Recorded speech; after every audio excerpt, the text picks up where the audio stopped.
Hello बच्चों, तो शुरू हो जाइए क्योंकि हम लेकर आ चुके हैं अपने नए टॉपिक के साथ, यानी चैप्टर नंबर 1 के एक अच्छे और खूबसूरत टॉपिक, यानी कि आज हम मेल रिप्रोडक्टिव ऑर्गन को सिस्टम को अच्छे तरीके से पढ़ेंगे। यानी आज हम लोग पढ़ने वाले हैं नर जनन तंत्र। बच्चों, नर जनन तंत्र मेल में कैसे होता है, इसके क्या क्या पार्ट हैं, इसका जो मुख्य काम है वो क्या है, ये सारी चीजें आज के इस वीडियो में हम लोग जानने वाले हैं। बच्चों, सबसे पहले हम ये जानेंगे कि जो मेल का रिप्रोडक्टिव ऑर्गन होता है बच्चों, ये उदर गुहा में स्थित होता है। उदर गुहा का मतलब ये हमारा जो डायाफ्राम हुआ, मतलब ये जो हमारी रिब्स हुई यानी कि पसलियां, इसके नीचे जो बोलते हैं गुहा होती है उसे हम डायाफ्राम, यानी सारा हमारा जो पेट हुआ उसको हम डायाफ्राम के नीचे यानी कि उदर गुहा बोलेंगे। डायाफ्राम के नीचे सारे पार्ट को उदर गुहा और डायाफ्राम के ऊपर के जितने सारे ये गुहा इससे हम वक्ष गुहा।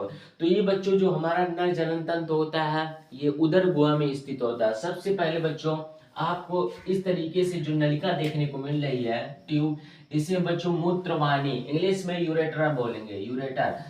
मूत्रवाहिनी मतलब जिससे मूत्र आता है, मतलब मूत्रवाहिनी का मतलब मूत्र जिस नली से आता है उसे हम मूत्रवाहिनी बोलेंगे। अब हमारा आता है ये मूत्रवाहिनी बच्चों आके एक ब्लेडर में, एक थैली में जमा हो जाता है। मतलब जितना मूत्र हुआ, मतलब जो हमारा मूत्र हुआ वो इस नलिका से आया और आके एक बड़े कोश में, एक बड़े ब्लेडर में, एक बड़े झिल्ली में, एक बड़े थैली में बच्चों इकट्ठा हो गया। उसे हम मूत्राशय बोलेंगे, उसे हम मूत्राशय बोलेंगे। यानी कि जो हमारा मूत्र वाहिनी से आया मूत्र वो मूत्राशय में स्थित हुआ। बच्चों क्या होता है, इस मूत्राशय में क्रमांच कुंचन यानी पेरिस्टेलिस की गतिविधि होती है और जो हमारा मूत्र होता है और मूत्र के रास्ते से निकलता रहता है। बच्चों इसको हम मूत्र मार्ग कहते हैं। यानी इस तरीके से हमारा जो मूत्र रहता है बच्चों वो बाहर निकल जाता है इस छिद्र के माध्यम से। मतलब ये हमारा मूत्रवाहिनी हुआ। ये मूत्रवाहिनी बच्चों इस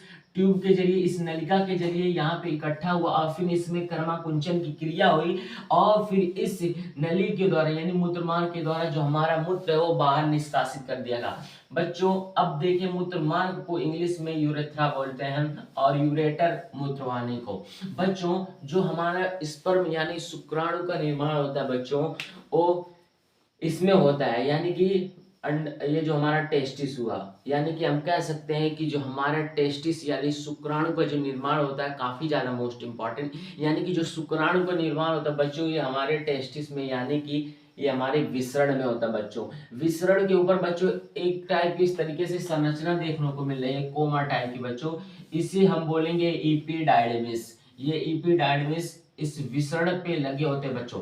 इस विसरण में बच्चों जो आप देख रहे हैं इसमें स्पर्म का जब निर्माण हो जाता है तब ये होते होते हुए शुक्रवाहिका, यानी कि इसीलिए इसका इस नली का नाम बच्चों, इस ट्यूब का नाम शुक्रवाहिका, इंग्लिश में वास्ट डिफरेंस। और इसमें से जो स्पर्म बना विसरण में और ये नली से होते हुए यहाँ पे आ जाता है, मतलब मूत्र मार्ग, मतलब मूत्र मार्ग और शुक्राणु दोनों एक ही नली से बाहर निकलते हैं। तो ये जो शुक्रवाहिनी जो हमारे स्पर्म हुआ, शुक्राणु हुए, इस नलिका से होते हुए इसमें आ गए। मतलब बच्चों आपको यहाँ पे एक बड़ी संरचना और यहाँ पे एक छोटी संरचना देखने को मिल रही है।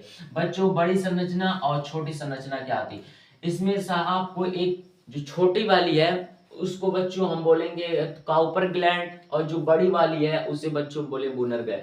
बच्चों ये जो काउपर ग्लैंड होती है, काउपर ग्लैंड का बच्चों काम होता है मूत्र मार्ग और शुक्राणु निर्माण के गमन बनाना। मतलब ये जो काउपर ग्लैंड होती है बच्चों इससे हार्मोन निकलते हैं, इससे चिपचिपा टाइप का पदार्थ निकलता है जो मूत्र मार्ग और शुक्राणु के गमन में सहायक बनाता है। मतलब ताकि हमारा जो मूत्र है वो इस नली में फंसे से ना और तुरंत बाहर निकल जाए। ये निकालने का काम जो करता है वो काउपर ग्लैंड करता है। काउपर ग्लैंड मतलब मूत्र मार्ग और शुक्राणु निर्माण के गमन में यानी कि जाने में महत्वपूर्ण भूमिका निभाता है काउपर ग्लैंड। अब बच्चों देखें, विसरण जो होते हैं बच्चों जोड़ी में दो होते हैं, मतलब जोड़ी में एक होते हैं, मतलब दो। ये बच्चों किस तरह कलर का होता है, ये गुलाबी, हल्के गुलाबी कलर का ये हमारा विसरण होता है। और जो बच्चों ये नर जनन तंत्र का जो सबसे भारी पार्ट होता है ये जो होता है इसको बच्चों हम पेनिस बोलते हैं हिंदी में शिशन। बच्चों जितने सारी चीजें हमने यहाँ पे पढ़े हैं अभी उसके सारे पार्ट को यहाँ पे हम लोग पढ़ने वाले हैं। हमने यहाँ पे लिखा कि नर जनन तंत्र में अंग, पूछ लिया एग्जाम में कि नर जनन अंग के तंत्रों के नाम लिखिए, तो आप सबसे पहले लिखेंगे विसरण, इंग्लिश में इसको बोलते हैं टेस्टिस, और दूसरा अधिविसरण या एपिडाइडमिस। मतलब बच्चों एपिडाइडमिस को हम अधिविसरण के भी नाम से जानते हैं। अधिविसरण क्यों कहते हैं? क्योंकि ये विसरण के साथ जुड़ा होता है। अब तीसरा जो है शुक्रवाहिनी यानी कि यूरेटर, और शुक्राशय सिमिनल विसरल, मूत्रमार्ग को इंग्लिश में यूरेथ्रा और शिशन को पेंस। अब बच्चों अगर आपको यहाँ पे समझ में नहीं आया मूत्रवाहिनी मूत्राशय, तो यहाँ पे हम आपको एक अलग तरीके समझाते हैं।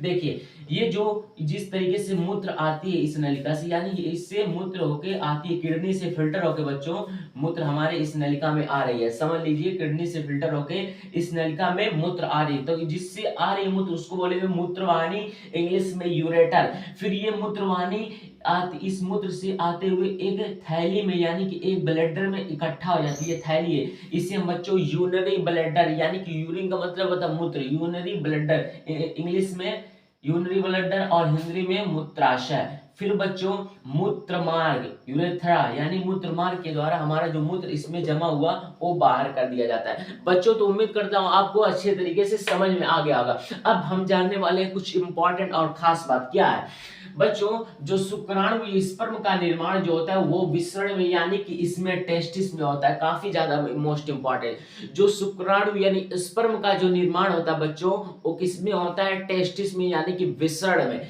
विसरण के अंदर शुक्राजन नलिका होती है बच्चों, उसी के अंदर होता है। मतलब मेन चीज ये हुआ कि जो हमारा स्पर्म जो शुक्राणु का निर्माण हुआ वो किसमें हुआ? विसरण में। अब दूसरा पॉइंट जो है विसरण, विसरण कोश के अंदर या के अंदर स्थित होते हैं, अंडकोश स्क्रोटल। मतलब बच्चों ये जो हमारा विसरण हुआ, विसरण तो होता है लेकिन विसरण किसमें स्थित होता है? विसरण कोश के अंदर। ये हमारा बच्चों मान लीजिए विसरण हो गया, ठीक, टेस्टिस, लेकिन इसके ऊपर एक खोल जैसी संरचना लगी होती है, मतलब ये विसरण, इसको हम बच्चों बोलेंगे विसरण, ठीक।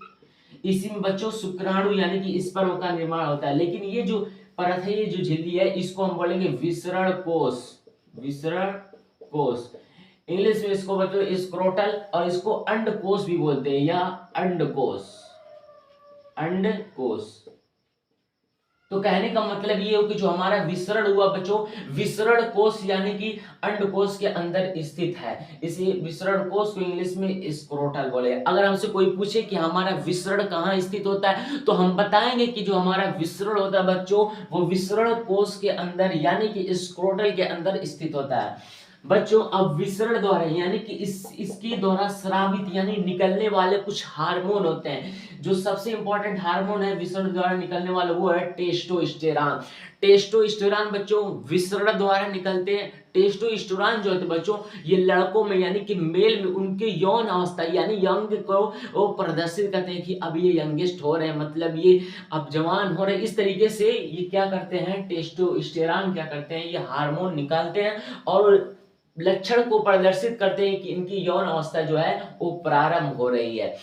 बच्चों नर जनन अंग की प्रमुख इकाई यानी कि मेल रिप्रोडक्टिव ऑर्गन की जो सबसे महत्वपूर्ण इकाई है बच्चों शुक्राणु है, यानी हम कह सकते हैं बच्चों स्पर्म जो है नर जनन अंग की प्रमुख इकाई होती है, या फिर हम कह सकते हैं कि नर जननांग की प्रमुख इकाई जो है शुक्राणु, कहेंगे नर जननांग की प्रमुख इकाई जो है शुक्राणु है। बच्चों एक बार मैं फिर रिपीट करता हूं छोटा सा कि बच्चों जो हमारा शुक्राणु होता है यानी शुक्राणु का निर्माण बच्चों विसरण में होता है, शुक्राणु का निर्माण विसरण में होता है बच्चों, विसरण विसरण कोश के अंदर स्थित होता है, और जो विसरण द्वारा स्रावित हार्मोन है वो टेस्टोस्टेरॉन है। बच्चों टेस्टोस्टेरॉन जो होते हैं ये मेल में यानी कि आदमियों में, लड़कों में उनके यौन अवस्था यानी कि उनके यंगेस्ट जो होते हैं उनको प्रदर्शित करते हैं। और मैंने बताया कि ये जो विसरण होते हैं बच्चों जोड़ी में दो होते हैं, एक होता है यहाँ पे काउपर ग्लैंड,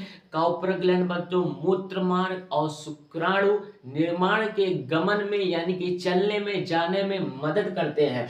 और ये सारे पार्ट हमारे हो गए नर अंग के।